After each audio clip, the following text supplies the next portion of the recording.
Assalamualaikum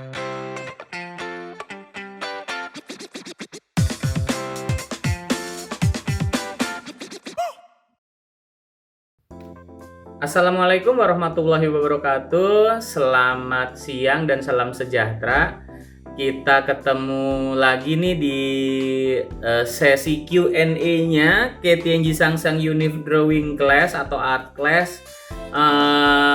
Setelah lama nggak ada, ini balik lagi. Ini ada 2 pertanyaan yang nggak bisa dibahas karena mungkin agak terlalu panjang. Karena kan agak banyak banget tuh kemarin di ininya ya, di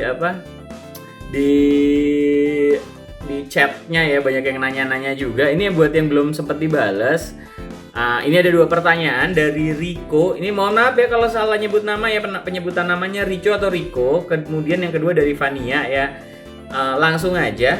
Riko nanya nih, Kak, Om, menggambar kartun dan animasi itu sama apa enggak? Nah ini jawabannya gimana ya? Kalau ini saya kurang paham sama ininya ya, sama pertanyaannya. Cuma gini deh, maksudnya kartun itu mungkin gini ya. Kalau kita ngebahas teknis dulu. Kalau kartun sama animasi jelas beda. Kalau kartun as in gambar kartun yang ada di surat kabar atau di komik yang IG itu dari mungkin salah satu akun yang namanya Komikin Aja, itu kan banyak ya komik-komik gag atau komik-komik lucu di Instagram.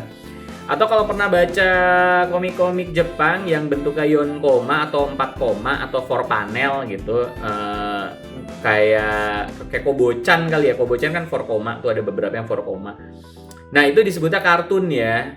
Kartun itu maksudnya gambarnya cartoony dari kata cartoon gitu. Nah, kalau animasi jelas beda karena animasi itu kan animate ya, artinya menghidupkan. Animasi itu ya gambar yang bergerak, gambar yang hidup gitu. Jadi kalau animasi gambar gerak, kalau kartun itu diem gitu aja sih dulu teknis kalau ngomongin teknis.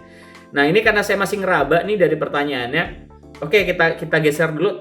Mungkin yang kamu maksudkan adalah kartun as in animasi Amrik kali ya, kayak di animasi Amerika gitu kan, kayak Ben 10 atau apa. Ini mungkin dari style beda. Kenapa? Kalau animasi Amrik itu biasanya fabel itu dari cerita binatang, contoh Mickey Mouse, contoh Donald Duck gitu kan.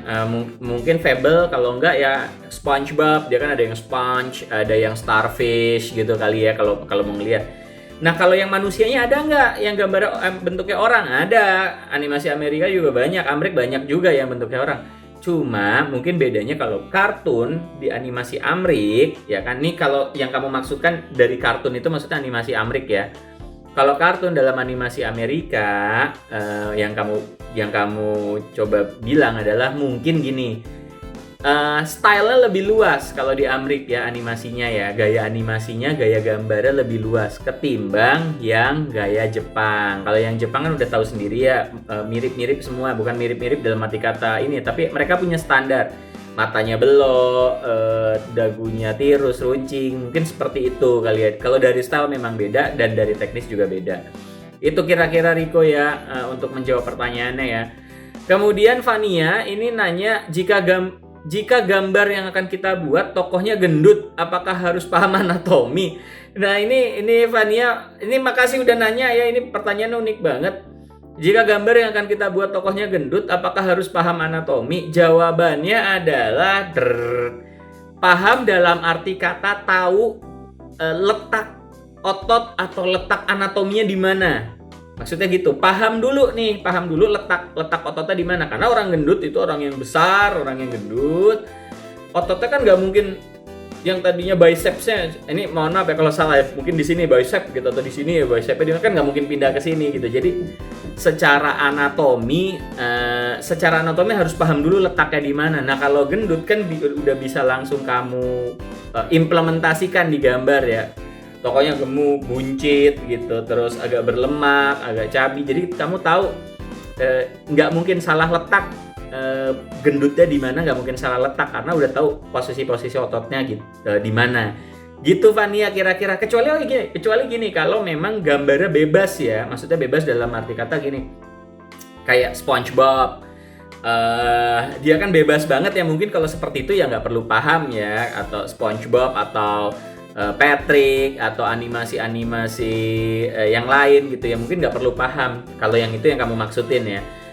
Maksudnya gendut di sini adalah gambarnya bulat atau cabi atau segala macam, itu nggak perlu. Cuma intinya kalau kamu tahu basicnya, kamu tahu dasarnya, kamu akan lebih enak buat menggambar gambar-gambar lain yang sederhana. Cuma kalau jawabannya, kalau pertanyaannya gendut dalam arti kata kartuni, kayak Mr. Krab gitu ya, nggak perlu sebenarnya. Cuma kalau memang karakternya manusia real gitu, ada di kehidupan sehari-hari dan gendut, ya harus tetap paham anatomi karena kan letak-letaknya harus diperhitungkan. Letak otot ini gitu, tulang ini di mana, supaya nggak salah gambar, supaya nggak gambarnya nggak selintas kelihatan aneh. Begitu kira-kira di sesi Q&A kita kali ini, semoga menjawab pertanyaan-pertanyaan yang belum sempat kejawab. Selalu sukses selalu, terus jaga protokol kesehatan juga ya. Thank you, kita ketemu lagi.